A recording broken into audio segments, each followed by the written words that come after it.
Makanya di sarah-sarah atau di tafsir-tafsir sampai ada penjelasan wa yusannu lil ma'arati taghlidu sautiha. Perempuan disunatkan menebalkan suaranya untuk menghilangkan rasa apa? Syahwat lelaki tadi. Wis paling enggak misalnya enggak mau menebalkan ya judes. Misalnya enggak apa ning ndi? Gak urusanmu. Oh, itu mesti langsung lali. Mbak-mbak yang cantik tuh baik sopan apa baik tidak sopan? Baik tidak sopan. Ini taqaitunna fala takhdu'na bil qaul fayatma alladzi fi qalbihi marad. Wahai orang-orang yang cantik, kalau ketemu lelaki itu jangan terlalu sopan. Fala takhdu'na bil qaul. Kalau ngomong jangan terlalu khudu, karena bawaannya lelaki yang fi qalbihi maradun, khudu itu dianggap mau. Sing ngomong wong ayu, nak sing elek kan ra dipikir. Sehingga unik, khusus perempuan yang cantik itu sopan itu tidak baik. Di dalam komunitas lelaki yang fi qalbihi, itu hebatnya Quran. Jadi psikologi lelaki juga dibicarakan. Bawaannya lelaki kalau ketemu perempuan cantik kok sopan, kok memberi harapan, itu terus golek dukun mahabbah. Kayak apa pinternya Quran? Jadi seperti itulah. Masa kamu menyarankan orang tidak sopan? Tidak mungkin kan. Masa kita ngajari santri-santri tidak sopan? Tidak mungkin. Tapi kalau kamu ajari sopan, khusus yang cantik, ketemu lelaki yang seperti itu, akibatnya fayatma alladzi fi qalbihi marad. Makanya di sarah-sarah atau di tafsir-tafsir sampai ada penjelasan wa yusannu lil ma'arati taghlidu sautiha. Perempuan disunatkan menebalkan suaranya untuk menghilangkan rasa apa? Syahwat lelaki tadi. Wis paling enggak misalnya enggak mau menebalkan ya judes. Misalnya enggak apa ning ndi? Gak urusanmu. Oh, itu mesti langsung lali. Senyum itu baik, ramah itu baik. Tapi setelah status hukumnya itu halal gitu, ya. Jadi kalau sebelum status hukum itu halal, ini ya ramahnya menjadi tidak baik. Misalnya kamu punya istri cantik, kemudian dia ramah sama lelaki siapapun, kamu kan pusing. Terus alasannya ramah itu baik. Makanya di Quran diingatkan fala takhdu'na bil qawli fayatma alladzi fi qalbihi marad. Orang-orang solihah, orang-orang yang afifah, wanita-wanita terhormat, jangan terlalu ramah sama lelaki lain, karena lelaki lain yang kamu ramahin, kalau kebetulan dia ada orang baik, pikiran ramah kamu ini ditafsirkan yang macam-macam. Ini yang jarang orang mengingatkan. Jadi misalnya begini, senyum itu sunat itu, baik gitu. Oke, kita sepakat senyum itu sunat. Tapi para penipu itu juga senyum, karena kalau tidak senyum itu tidak bisa nipu gitu. Mungkin wanita nakal ya juga senyum. Orang-orang bisnis yang bodong biasanya cara ngerayu juga pakai senyum. Maka senyum ini berstatus nilai ibadah setelah kepastian target itu halal atau dalam konteks sesuatu yang disahkan agama. Sekali tidak, maka yang menjadi tidak halal. Ya, tadi senyumnya orang yang mau nipu, senyumnya lembaga-lembaga atau apa yang bodong atau apa sajalah. Nah, ini yang jarang orang mengkaji. Maka sebelum mengkaji tentang akhlak itu penting, itu dikaji dulu status halal haramnya. Ya kayak tadi misalnya senyum itu sunat, senyum itu ibadah, kata Rasulullah tasaddaqu walau bitalqati wajhin, bersedekahlah meskipun hanya dengan senyum. Itu setelah ada kepastian status apa? Halal. Tapi jika orang itu mau nipu itu juga pasti senyum. Orang yang mau menggoda lelaki juga pasti senyum, lelaki yang menggoda perempuan juga senyum. Dan kadang konteksnya tidak dalam hal-hal yang dibenarkan syarak. Sehingga kepastian halal haram ini nomor satu. Terus kedua, akhlak ini yang menurut disiplin fikih, ini memang agak jelimet ya, tapi nanti Anda mudah memahami. Akhlak, misalnya ekspresi senyum atau ceria, itu dianggap sunat. Kalau dalam fikih dianggap sunat. Sunat itu ya tidak sampai wajib. Tapi ada konteks tertentu yang sunat ini menjadi wajib. Misalnya kita sebagai dai ya, sebagai ustadz itu, orang-orang yang nakal ini bawaannya senyum, ramah. Tapi kita yang ustadz ini bawaannya merengut, cemberut, sehingga kecenderungan orang itu mengidolakan yang nakal, meninggal. Sallallahu alaihi wasallam. Nah ini penting saya jelaskan supaya orang itu bicara akhlak. Akhlak itu tadi saya katakan, senyum itu baik, ramah itu baik. Tapi setelah status hukumnya itu halal gitu, ya. Jadi kalau sebelum status hukum itu halal, ini ya ramahnya menjadi tidak baik. Misalnya kamu punya istri cantik, kemudian dia ramah sama lelaki siapapun, kamu kan pusing. Terus alasannya ramah itu baik. Makanya di Quran diingatkan fala takhdu'na bil qawli fayatma'alladzi fi qalbihi marad. Orang-orang solihah, orang-orang yang afifah, wanita-wanita terhormat, jangan terlalu ramah sama lelaki lain, karena lelaki lain yang kamu ramahin, kalau kebetulan dia ada orang baik, pikiran ramah kamu ini ditafsirkan yang macam-macam. Ya, jadi ini karena saya sebagai kiai memang menekuni fikih, sehingga sebelum bicara jauh tentang hukum moral, itu pastikan dulu status halal haramnya. Baru ada numpang hukum akhlak. Sedekah juga gitu, banyak orang dermawan itu. Ternyata nyuwun sewu memang uang korupsi sehingga mudah ngasih orang banyak. Pas uangnya sendiri ternyata berat. Ini belum bisa dikatakan sedekah karena bawaannya dermawan karena uang saya saja. Jadi kepastian hukum ini harus ada dulu. Makanya dalam Islam fikih itu nomor satu. Hanya nomor satu itu ya kepastian hukum. Baru di level aplikasi hukum itu penerapannya, tatbikinya kalau dalam bahasa Arab butuh akhlak. Terus ketiga cerita-cerita akhlak itu yang paling fenomenal itu kata banyak mufassir. Kenapa Saharatu Fir'aun? Jadi ketika duel, saya cerita sedikit. Musa ini punya banyak mukjizat. Nabi Musa ini punya banyak mukjizat. Mukjizat itu sesuatu yang luar biasa, nggak bisa dinalar oleh akal. Itu kalau orang baik disebut mukjizat, kalau orang buruk punya kemampuan ini disebut sihir. Ya, tapi sama-sama punya kekuatan yang dahsyat. Sehingga ketika Nabi Musa punya kekuatan yang dahsyat ini, yang disebut mukjizat, Fir'aun cara berpikir yang bisa mengalahkan ini hanya sihir. Dipanggillah ahli sihir yang profesional, yang top. Dan mulai dulu itu wong ya seneng duit gitu. Jadi ahli sihir yang mau datang tapi berani berapa gitu. Jadi itu sudah mulai dulu. Jadi sekonane kuno itu transaksinya itu ya harus berani berapa. Gitu. Fir'aun katanya innakum idzal laminal muqarrabin. Kamu tak jamin menjadi orang dekat saya. Jadi mulai dulu kalau dukung itu ya harus dapat jatah gitu. Jadi jatah orang dekat. Entah dulu itu apa menteri atau apa tidak tahu. Tapi mulai dulu ya sudah gitu. Kata Fir'aun oke. Akhirnya pertarungan itu mau dimulai.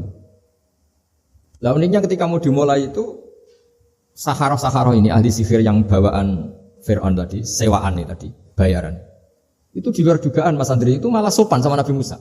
Ditonton orang banyak padahal. Ditonton orang banyak karena Fir'aun tuh ingin Nabi Musa itu kalah. Musa kalau dia manggil. Tapi di luar dugaan itu para ahli sihir itu entah saking haibahnya, wibahnya Nabi Musa itu jenengan dulu apa saya dulu? Monggo jenengan dulu apa saya dulu?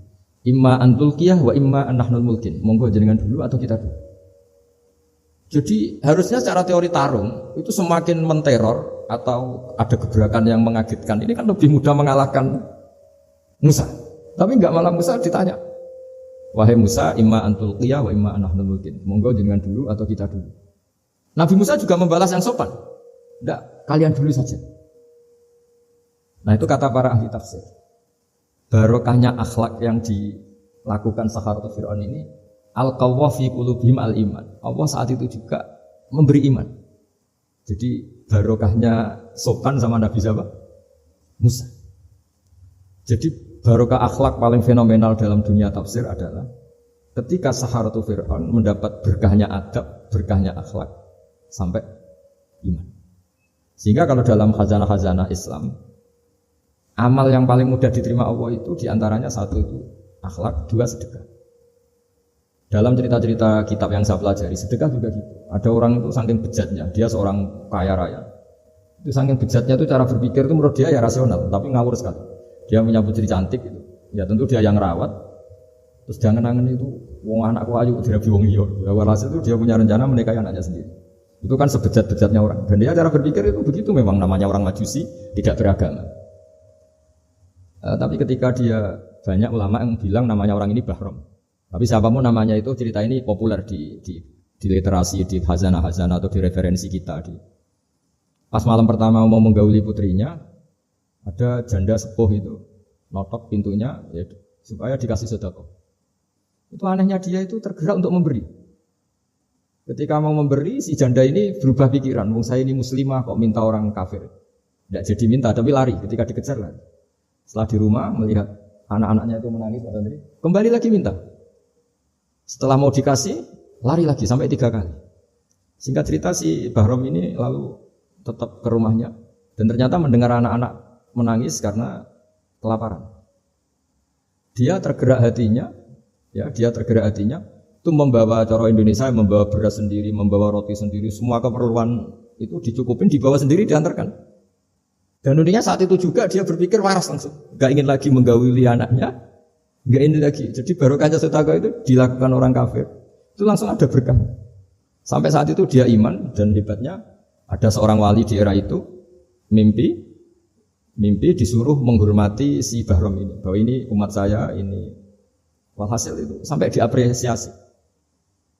Nah, lagi-lagi kembali ke sedekah. Jika ada orang netral, misalnya orang netral ya diajak baik ya mau, diajak buruk ya mau, belum punya perpendirian, juga belum punya karakter, belum punya status yang permanen, ya solehnya masih amatir, faseknya ya masih amatir. Kemudian terus ada kompetisi, alam raya ini kan kompetisi. Ternyata yang tukang sedekah, yang mudah memberi itu yang fasek, yang ini pelit. Jangan-jangan kita disalahkan Allah ketika orang yang netral ini jadi orang fasek. Karena apa? Kenangannya dengan orang fasek mendapat keenaan sedekah atau servis, kenangannya sama orang soleh tidak mendapat. Malah dikongkon terus jadi panitia pengajian kan kesel kan. Nah, kalau dibebani terus. Sehingga di antara ciri agama ini qalilul maunah, agama ini harus berbiaya murah. Itu hal-hal yang harus kita perhatikan. Nah, kecuali ini sudah orang yang punya karakter, memang sudah orang soleh, memang bawaannya ingin mendukung yang kanan, yang ahlul yamin, ya, hanya suka kebaikan. Ini kan kita bicara orang yang belum punya karakter. Kalau yang soleh kan karuan, dirayu yang ini sudah tidak mau, meskipun yang ini ngel-ngelo terus tetap gak masalah yang kanan ini. Nah, ketika kita ngelola anak Mas Andri ini, Mas Dwi ini karena yang ada jadi saya pakai contoh. Saya punya kenangan dalam hal ini itu sangat miris. Ada orang sepuh soleh, cerita anaknya itu sekarang kerja di Jakarta tidak sholat. Padahal itu ya orang soleh, orang baik. Dan dia kenapa datang ke saya? Karena minta maaf dulu pernah dengan tanda ketik pernah menyalahkan bapak saya, menyalahkan kiai-kiai yang lunak. Bapak saya dulu ya di dalam ada TV, ada sepeda motor, ya umumnya orang. Ternyata kasusnya itu sederhana Mas Andri. Anaknya kiai ini, orang soleh lah. Itu karena saking ketatnya itu di rumah nggak ada TV, juga nggak ada motor. Sehingga kenangan pertama lihat TV ya di servis orang yang nyuwun sewu tidak sholat. Kenangan pertama pakai motor ya dipinjemin orang yang nggak sholat. Sehingga bawaannya dia punya utang jasa sama orang yang tidak baik lah gitu. Akhirnya ini nggak jadi idola, orang tuanya meskipun soleh nggak jadi idola, dan orang tuanya itu nggak punya TV supaya waktunya nggak habis untuk nonton TV, nggak punya motor biar tidak keluyuran, niatnya baik, sangat baik. Tapi karena terus ini itu tadi kembali ke tadi al insan abdul ihsan, manusia itu budaknya kebaikan. Kenangannya lihat TV ya sama orang yang nggak bener ini, kenangannya punya motor pakai motor ya pakai. Akhirnya ikut merantau ini ke Jakarta. Singkat cerita terus akhirnya dia katut temannya nggak sholat. Nah, ini yang di sini jika kamu mengelola agama ini secara tidak simpatik, lanfaddu min khawlik, pasti orang itu bubar. Nah, singkat cerita terus karena dia mungkin orang soleh ya, tetap doanya didengar Allah. Dia nangis-nangis berdoa di depan Allah terus minta maaf sama kiai-kiai yang pernah disalahkan, yang terlalu longgar sama anaknya. Karena bapak saya termasuk orang yang longgar. Mbah Mun saya tahu di dalamnya ya ada TV, ada motor, umumnya anaknya difasilitasi. Lalu anaknya itu terus diparingi Allah tobat kembali, terus dia menservis anaknya dengan umumnya orang. Jadi yang bahaya itu bukan tidak ada TV-nya, tapi kenangan pertama tahu TV ini. Bagi anak yang nggak pernah lihat TV itu kan diberi lihat TV itu spesial. Sama bagi anak yang sama sekali nggak ada motor itu kan dikasih pinjaman motor itu kan spesial. Jadi kesimpulan dari ngaji akhlak ini harus dikawal supaya mengawal kebaikan. Jangan sampai anak kita, keluarga kita punya utang jasa sama orang yang nggak benar sehingga dia ngidolakannya orang yang nggak. Ya tadi misalnya kadang-kadang orang nggak benar itu ketemu temannya ngopi-ngopi beres. Yang ini kita sebagai orang tuanya mau ngopi saja tanya, jam segini kok ngopi? Apa saja salah, jadi bawaannya di rumah disalahin, bawaannya di luar dibebasin. Akhirnya kenangannya kan ini buruk. Ini hal-hal seperti ini yang kita harus hati-hati mengelola kebenaran. Makanya ada cerita di kitab Risalah Qusyariyah, juga diulang lagi di Ihya. Ada orang Majusi, ya bayangkan dulu itu kan padang pasir, di jalan nggak ada air, juga nggak ada warung Mas Andri, juga nggak ada ATM, jadi bayangkan dulu. Jadi cerita ini harus dibayangkan dulu. Kalau sekarang kan nggak kebayang ada orang kelaparan di perjalanan. Makanya dulu itu hukumnya ekstrim. Siapa yang iman billah wal yaumil akhir harus memuliakan tamunya. Dulu itu ukuran memuliakan tamu itu nomor 1 ya dikasih makan. Sehingga kalau ada tamu dari jauh Nabi itu kalau nggak bisa ngasih makan dilelang. siapa sahabatku yang bisa ngasih makan, karena orang tuh sekali bertamu ya memang kelaparan betul, perjalanan 2 hari nggak ada warung, nggak ada ATM, nggak bisa mampir ke kantor cabang minta fasilitas kan nggak bisa. Kalau pejabat kan bisa dari Jakarta mampir Semarang, Semarang mampir Kragen bisa. Singkat cerita dilelang sama dia, siapa yang bisa? Masyhur kan cerita itu, ada orang yang sebetulnya miskin, saya ya Rasulullah, ternyata yang dikasihkan itu makanan jatah apa? Anaknya, kan masyhur cerita itu. Sekata dia pulang, terus lampunya pura-pura dimatikan, terus anaknya disuruh menidurkan, terus dia pura-pura menemani makan, padahal hakikatnya yang makan itu hanya tamunya. Saat itu juga Allah menurunkan wahyu kepada Rasulullah SAW. Allah memuji perilaku sahabat ini karena bisa ngasih makan tamu. Jadi dulu itu yang namanya tamu itu kalau nggak dihormati taruhannya nggak iman, karena nasibnya sampai seperti ini karena dulu seperti itu. Nah, kembali lagi ke cerita tadi. Tamu, apa makanan atau tamu atau apa saja lah. Itu servis sosial ini nomor 1. Kalau enggak, seorang lagi ya, kalau enggak, itu ya orang terus enggak simpati. Nah, sehingga karena taruhannya seperti itu sampai Allah lewat apa binaan kekasihnya, maka na yu'minu billahi wal yaumil akhir falyukrim dhaifa. Singkat cerita suatu saat Nabi Ibrahim itu punya tamu, orangnya Majusi. Majusi itu enggak mukmin. Majusi itu lebih buruk ketimbang Yahudi, lebih buruk ketimbang Nasrani, karena ada ahli kitab sama sekali. Kalau di Quran kan dibedakan, ada kafir ahli kitab yang masih percaya Tuhan, yaitu Yahudi Nasrani, ada yang sama sekali sudah tidak percaya Tuhan. Itu Majusi, enggak punya kitab. Orang Majusi datang ke Nabi Ibrahim karena beliau terkenal Abu Duyuf, bapak dari segala tamu. Beliau itu enggak mau makan kecuali bareng tamu, bareng anak yatim, saking solehnya Nabi Ibrahim. Seorang lagi bayangkan dulu, memang makan itu luar biasa. Sekarang kan biasa karena tamu sudah makan dulu di warung, nginepnya di hotel, malah kadang disuguhi udah mati makan karena enggak selera, ribet malah tamu sekarang. Malah komplain sudah ribet. Nabi Ibrahim itu ketika orang itu kelaparan, ya Ibrahim karena dia enggak mukmin ya manggilnya jangkar. Tolong hari ini saya kasih makan. Enggak, hatta tu'mina, sehingga kamu iman. Singkat cerita orang ini frustasi karena ini tokoh ya. Nabi Ibrahim itu tokoh besar muslim ya tentu. Akhirnya dia putus asa. Putus asa terus sudah walla itu sudah balik kanan, sudah melunyur saja ninggalkan Ibrahim karena Ibrahim putus asa lah. Saya Majusi, dia Nabi, dia tokoh Islam, pasti tidak ngasih makan. Apa yang terjadi? Saat itu juga Allah, karena beliau Nabi, bisa komunikasi dengan Allah, dapat wahyu. Lihat orang itu umur berapa? 70, kira-kira gitu, atau 60. Kata Allah, orang itu baru ini loh kelaparan, katanya. Dan baru ini juga minta kamu kan, iya. Dan kemarin-kemarin tidak pernah kelaparan ya baru ini ya. Kata Allah, saya yang Tuhan saja ngasih makan dia padahal tidak iman sama saya. 60 tahun. Kamu diminta untuk 1 hari saja kok mensyaratkan apa? Iman. Udah panggil saja supaya makan di kamu. Salah sih. Dipanggil hanya sama Nabi Ibrahim dikejar. Udah, ayo makan ke saya. Lah gimana? Tidak usah syarat iman, pokoknya makan saja. Nah, sudah si makan sama Nabi Ibrahim di servis, tanya orang itu. Kok kamu mendadak baik tadi sini? Itu ya, ditegur Allah. Saya salah katanya. Loh, Allah yang Tuhan itu, menurut kamu Tuhan itu betul negur kamu? Iya. Dia nangis-nangisnya. Ternyata Tuhanmu itu Tuhan betul ya. Saya yang Majusi aja diperhatikan katanya. Bahkan menyalahkan kekasihnya kamu katanya. Ya saya mau iman saja katanya. Itu ya barokahnya servis tadi. Nah sekarang misalnya kita bertarung di dunia yang bebas ini. Misalnya nyuwun sewu, yang ngasih makan ini nyuwun sewu orang tidak baik, yang orang baik tidak ngasih. Pasti utang jasanya orang ini sama yang enggak baik. Karena kenanya sama orang baik itu tidak baik. Nah ini yang dimaksud walaupun tafadzun qalidul qalbi lan faddu min khalid. Kalau orang mengelola Islam dengan cara yang kurang baik, maka akan melahirkan orang lari. Karena tadi al insan abdul es. Jadi cerita yang ringan-ringan di sekeliling kita juga seperti itu. Bapak-bapak itu ngopi di rumah itu ya rasanya kopi sama. Itu gara-gara tidak nyaman ya cara bujone semarah kan gitu cara nyugoi. Di warung senyum. Akhirnya beli di warung. Karena di warung dapat senyum, di rumah dapat ya sudah. Jadi semua proses sosial itu seperti itu. Nah mau saya di sini bayangkan itu anak-anak kita, kenangannya dengan kita, dengan bapaknya, dengan ibunya ini kurang baik, kenangannya di luar baik, sehingga anak kita cenderung tidak mengidolakan kita, meninggalkan kita. Jadi menurut saya belajar akhlak paling pokok adalah kaitannya dengan kepentingan anak-anak kita. Saya bukan niat sombong ya, saya itu alhamdulillah sampai sekarang tuh masih sering mandikan anak saya, jalan-jalan sama anak saya. Hak-haknya, bahkan saya ini punya ajaran yang agak unik. Tapi istri saya sudah menerima dulu ya sempat janggal-janggal untuk iskal, sekarang sudah menerima. Saya punya anak yang biasa ikut adik saya di Fuad itu masih kelas 2 SD. Mulai kelas 1 SD, mulai kelas 2 saya bilang, kalau kamu ingin jajan, bapak pas tidur bangunkan. Padahal anak saya itu punya santri, punya banyak yang bantu. Dulu istri saya protes, itu kan melatih anak nggak sopan karena bangunkan orang tua. Enggak, kata saya, sopan itu nomor 2, nomor 1 itu hukum. Terus saya beri penjelasan. Yang paling berhak atau yang paling boleh ngel-ngelno anak itu ya diganggu anak. Itu ya orang tuanya. Masa anak mau jajan yang harus ribet pembantu, mana anak mau jajan yang harus ribet orang. Yang paling boleh diganggu oleh anaknya ya orang tuanya. Itu hukum kata saya. Akhlak nomor 2.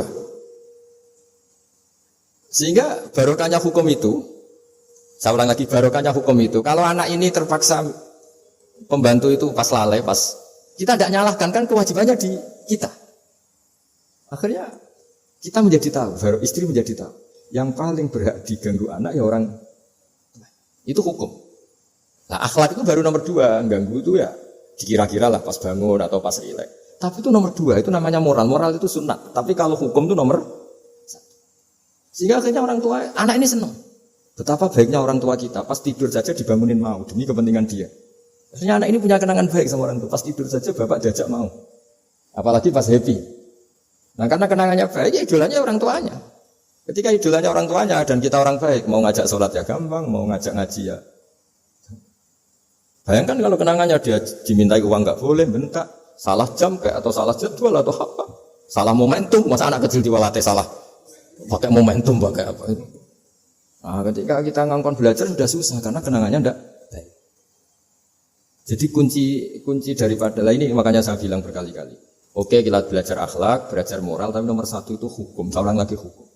Karena agama ini ciri khasnya itu hukum. Hukum itu ketentuan. Jadi aturan Islam itu detail. Misalnya saya belum haji. Ya sudah, sebagian harta saya jatah untuk haji itu sudah tidak milik saya, harus dianggap miliknya haji. Sehingga kalau saya meninggal setiap saat, yang boleh diwaris oleh anak cucu saya hanya yang melebihi dari biaya apa? Haji. Makanya di Indonesia disebut gaji amanat. Gaji amanat itu orang yang sebetulnya sudah mampu haji tapi tidak kober haji. Itu kalau sudah meninggal harus ada jatah haji yang dianggarkan untuk haji apa? Amanat. Baru sisanya boleh diwaris. Karena ini hukum. Nah nanti di akhirat juga Allah pakai hukum. Kalau ada anak nggak sholat, yang pertama disalahkan orang tuanya. Kenapa ini tidak sholat?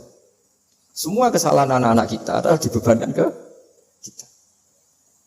Ya jadi saya mohon cerita-cerita akhlak ini jangan sampai hanya nyuwun sewu moral dengan arti kenyamanan sosial, tapi kembalikan ke Allah dan apa? Rasul. Sehingga ini yang terakhir saya cerita hadis yang populer sekali. Ada 3 hadis yang populer dan ini sampean semua pasti hafal. Maka na yu'minu billahi wal yaumil akhir falyukrim jarahu. Terus ada yang falyukrim dhaifahu. Terus yang ketiga falyakul khairan aw liyasmut. Berkata baik atau kalau enggak bisa berkata baik ya apa dia. Nah, itu uniknya Islam itu apa Mas Dwi? Uniknya Islam itu tidak pernah membolehkan umatnya terdikte oleh sosial Mas Andri, enggak boleh. Tapi hanya terdikte oleh ketentuan Allah dan Rasul. Jadi Allah cara ngendikan kalau kamu iman kepada Allah dan Rasul. Iman kepada Allah artinya apa? Allah memerintahkan kita berbuat baik sama tetangga, sama tamu. Maka lakukan itu. Sekali tidak demi Allah dan Rasul, berarti Anda didikte oleh hukum sosial. Kalau tetangga baik ya kita baik, kalau dia buruk ya kita ikut buruk. Itu artinya apa? Kita tidak didikte oleh hukum Allah dan Rasul, tapi didikte oleh hukum apa? Sosial. Islam itu agama yang hubungannya manusia itu dengan Allah, bukan dengan sosial. Sehingga ketika baik sama tetangga pun itu karena perintah Allah. Jika kalau suatu saat kecewa tetangga kita itu kurang ajar misalnya, ya kita tetap nyaman saja karena kita baik itu atas perintah Allah. Makanya masyhur di kalangan ahli hadis ada dawuh Nabi, la takunu imma'atan. Taquluna in ahsanan nas ahsanna wa in dzalamuna dzalamna. Kamu jangan jadi orang yang didikte sosial, kalau orang baik kamu baik, kalau orang buruk kamu ikut buruk. Itu namanya orang yang enggak punya prinsip. Tapi walakin wattinu anfusakum kata Rasulullah. Kuatkan prinsip kamu, jika manusia baik kamu akan baik dan manusia ketika buruk kamu pun tetap ingin baik. Nah, dengan demikian itu berarti kebaikan kamu itu atas perintahnya Allah dan Rasul, bukan atas nama sosial. Jika misalnya ada orang birrul walidain, ibunya bawaannya cerewet, mbahnya cerewet, ya tetap baik. Tapi kalau kamu didikte sosial, sekali ibu kamu bawel, malas lah ketemu ibu bawel. Nah, ini berarti kamu belum didikte Allah dan Rasul, tapi didikte hukum apa? Sosial. Sehingga untuk menutup mau itu ini, Saya sering cerita di mana-mana, di kitab Ihya itu ada cerita, ada seorang pemuda yang kurang ajar sekali. Ada kiai dipanggil, Pak Yai silahkan ke rumah saya. Ya kira-kira kalau sekarang mungkin 500 meter datang. Setelah sampai depan rumahnya, sudah Pak Yai saya tidak punya kebutuhan sama kamu. Itu kiainya senyum, rileks. Setelah sampai rumahnya dipanggil lagi. Pak Yai mohon ke rumah saya. Kiainya ke situ lagi asik kan. Terus setelah sampai rumahnya pemuda tadi, sudah pulang aja saya tidak butuh kamu. Sampai 3 kali. Dan kiainya tuh asik, ceria gitu. Pemuda itu kagetnya bukan main. Kenapa Pak Kiai tidak tersinggung? Malah senyum-senyum. Jong kata orang Jawa ini. Ini cerita di Ihya. Saya tuh senang sekali menuruti perintah Allah. Allah menghentikan, saya disuruh hormat tetangga. Lah kamu tetangga saya. Dan saya alhamdulillah bisa nuruti karep kamu. Disuruh ke kamu, saya ke kamu. Dan sekarang karep kamu saya pulang, ya saya pulang. Syukur sekali hari ini saya bisa nuruti perintah Allah sampai 3. Nangis pemuda itu. Loh kalau kamu kan tampar, ini kan pelecehan. Cuma kurang ajar betul, Kiai digambar. Tapi wali-wali itu enggak berpikirannya tidak seperti itu. Kalau kamu tidak wali ya memang aneh pikiran itu, tapi yang benar itu. Nah, jadi lewat ngaji ini saya mohon semua teman-teman yang di BI maupun seluruh kita, akhlak itu nomor 1. Dengan makna tapi setelah kepastian hukum. Setelah kepastian hukum. Jadi misalnya senyum itu sunat karena kita merayu mitra bisnis untuk bisnis yang halal.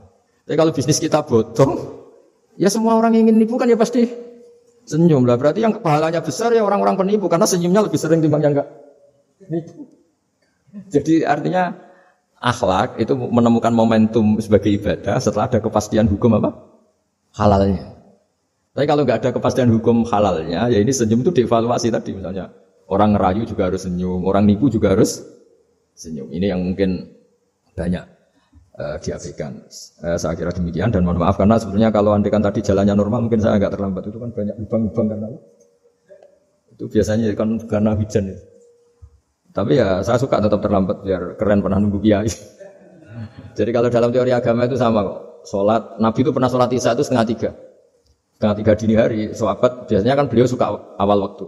Terus ketika sahabat tanya kata Nabi, malam ini spesial. Karena kamu lama sekali nunggu sholat. Enggak semua orang malam ini bisa menunggu sholat. Jadi artinya bawaannya itu nunggu kebaikan. Jadi di antara trik atau resep husnul khotimah. Ya ini sebagai penutup ngaji. Resep husnul khotimah itu Inna Allaha ta'ala yubahi malaikatahu. Allah membanggakan kita, yubahi bikum malaikatahu. Allah bangga dengan kita. Di antaranya apa Mas Andri? Umatnya Rasulullah SAW itu kalau habis subuh ditanya, ngapain kamu hidup? Nunggu sholat duhur. Ngapain kamu hidup setelah sholat duhur? Nunggu sholat asar. Sehingga kita ini menunaikan fardu yang diwajibkan Allah dan menunggu datangnya fardu yang lain. Jadi orientasi kita fahijratuhu ilallah wa rasul. Tapi kalau kita orientasinya mapan, kenapa kamu hidup? Saya mau mati setelah mapan. Saya mau mati setelah jabat. Ini kan berarti perjalanan kamu ila dunia, orientasi kamu dunia. Faman kana hijratu ila dunya aw imra'atin yang kihuwa fa hijratuhu ila ma hajara ilaih. Tapi kalau kamu niatnya, kenapa kamu berani hidup? Supaya bisa sholat, supaya bisa ibadah. Berarti perjalanan kamu hanya menuju Allah dan Rasul. Jadi sehingga di antara alamat husnul khotimah adalah orang setiap sudah melakukan satu kebaikan, berani hidup karena berharap bisa melakukan kebaikan yang lain. Jadi dari satu kebaikan rutenya menuju kebaikan yang lain. Ya, saya kira demikian dan mohon maaf. Assalamualaikum warahmatullahi wabarakatuh.